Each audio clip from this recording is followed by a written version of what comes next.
कुंडली। कुंडली क्या है?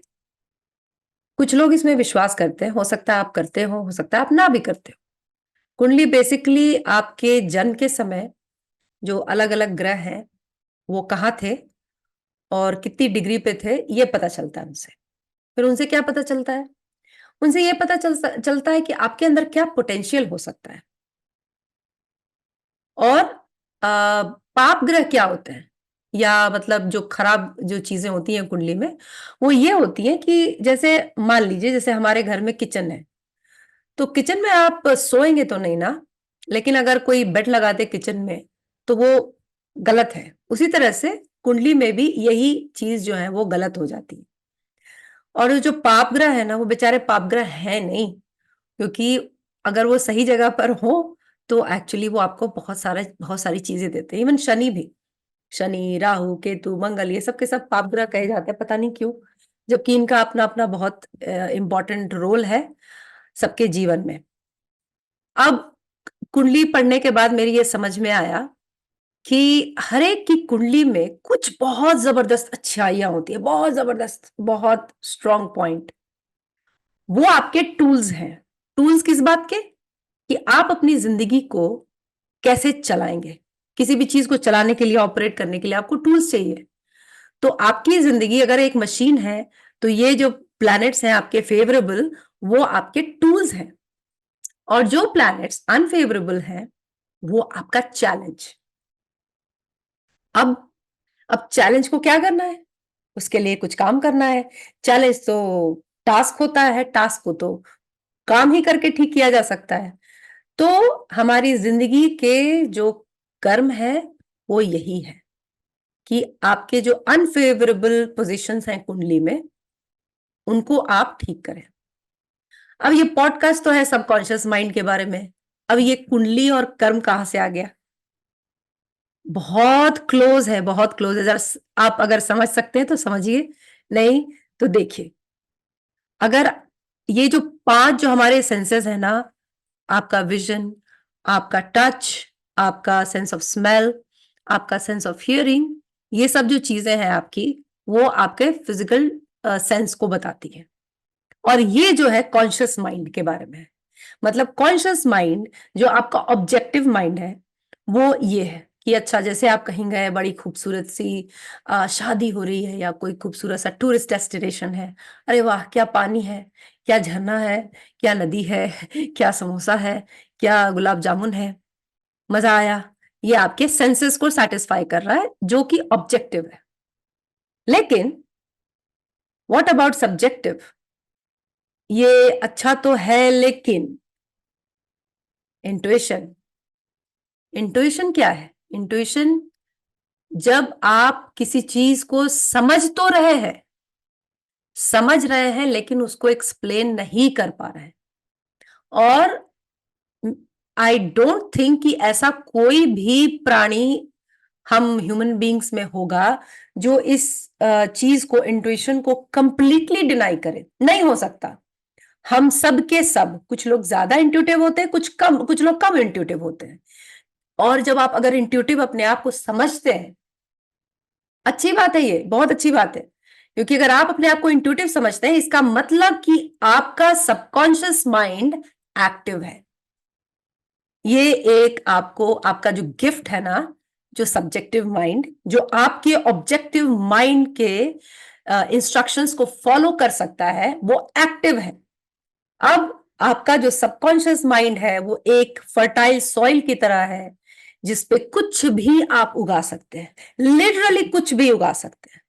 और तब आप इसके क्षमता को पहचानिए, इस और आप अपने विचारों के बीज बोएं, अच्छे विचारों के बीज बोएं और उसके आपको फल ही फल मिलेगा। आपने ये सुना है कि जैसे साइकोलॉजिस्ट होते हैं, वो एक खास तरह की थेरेपी होती है हिप्नोसिस। मतलब वो आपको एक ऐसे स्टेट में ले जाते हैं जहां पर वो अगर आपको बोले कि अभी अभी तुम कुत्ते हो, तो आप भौंकना शुरू कर देंगे। ऐसा होता है, ये एक तरह की थेरेपी है और ये आवश्यक होती है और बहुत हेल्पफुल भी हो सकती है। तो अगर कोई दूसरा व्यक्ति आपके माइंड को कंट्रोल कर सकता है और कंट्रोल करके आपको टेम्पररीली कुछ ऐसी चीजें करने के लिए बोल सकता है जो आप है नहीं। अगर वो ये कहे अभी तुम नेपोलियन बोनापार्ट की तरह बिहेव करो, आप करेंगे? क्योंकि वो आपके सबकॉन्शियस माइंड को मैसेज जा रहा है। तो अब आप इमेजिन करिए कि एक साइकोलॉजिस्ट जो बाहरी व्यक्ति है, अगर वो आपको इस तरह से कंट्रोल कर सकता है, आप कितना कर सकते हैं इफेक्टिवली? और जब आप इफेक्टिवली कंट्रोल करेंगे तो आपकी जिंदगी कितनी बदल जाएगी।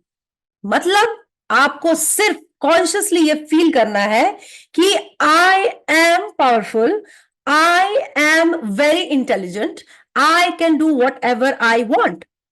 आप हिंदी में बोलिए, स्पेनिश में बोलिए, आप बंगाली में बोलिए, भोजपुरी में बोलिए, जिसमें बोलना है बोलिए, लेकिन ये मैसेज आपके सबकॉन्शियस माइंड को जाना ही चाहिए। The moment it goes to your subconscious mind, there is nothing which can stop you from getting anything in this world. मेरा प्रिसाइसली यही कहना है। तो कर्म, कर्म जो है, जो आपको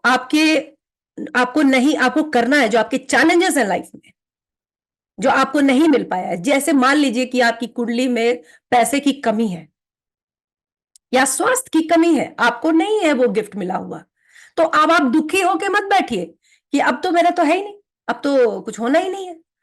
आपके पास एक बहुत पावरफुल टूल है, सबकॉन्शियस माइंड, आपका इंट्यूशन। और आप अपने कॉन्शियस माइंड से ये आप भर सकते हैं अपने दिमाग में। अगर आप ये कहें अपने आप को कि कल सुबह से I want to get up at 5 o'clock in the morning, आप उठेंगे। आप ये ट्राई करके देख लीजिए। अगर आप अपने आप को ये कहेंगे कि कल से I am committed to have healthy food, आप हेल्दी फूड ही खा पाएंगे। आप नहीं खा पाएंगे। होता बस इतना है कि हम लोग उतनी स्ट्रांगली अपने आप को कमिट नहीं करा पाते, इंस्ट्रक्ट नहीं कर पाते। हम लोग बस कहीं आधे आधे में बीच में रह जाते हैं, और वो सही नहीं है। हाफ हार्टेड मत करिए कोई चीज, फुली बिलीव इन इट। क्योंकि आपकी कुंडली में जो कमी है वो आपका कर्म पूरा करेगा, और आपके कर्म को रिइंफोर्स आपका सबकॉन्शियस माइंड करेगा, which is the power of subconscious mind. अब आपको समझ में आया कनेक्शन ऑफ कुंडली, कर्म एंड द सबकॉन्शियस माइंड। और trust me, it is possible. आप सिर्फ अपने आप को विजुलाइज करें, next year I will be doing this, और जितने शिद्दत के साथ, जितनी इंटेंसिटी के साथ इसको आप फील करेंगे, उतनी ही इंटेंसिटी के साथ ये चीज उतनी ही जल्दी पूरी होगी। क्या आप नहीं चाहते? अरे क्यों नहीं चाहते, बिल्कुल चाहते, ऑफ कोर्स ऑफ कोर्स। तो ये कोशिश कीजिए, कुंडली में अगर आपके कुछ खराबी है उसको लेके बैठिए मत, कर्म पर विश्वास कीजिए, और कर्म को एक्टिवेट करने के लिए अपने सबकॉन्शियस माइंड के पावर को एक्टिवेट करिए। You will be the winner, and see you next time with your news that yes I have achieved it. अगर आपको कुछ और हेल्प चाहिए, अगर आप मेरे से बात करना चाहते हैं, you can leave a message here और I will reach out to you. Thank you so much, and kick the power subconscious mind. And yes, please subscribe the channel.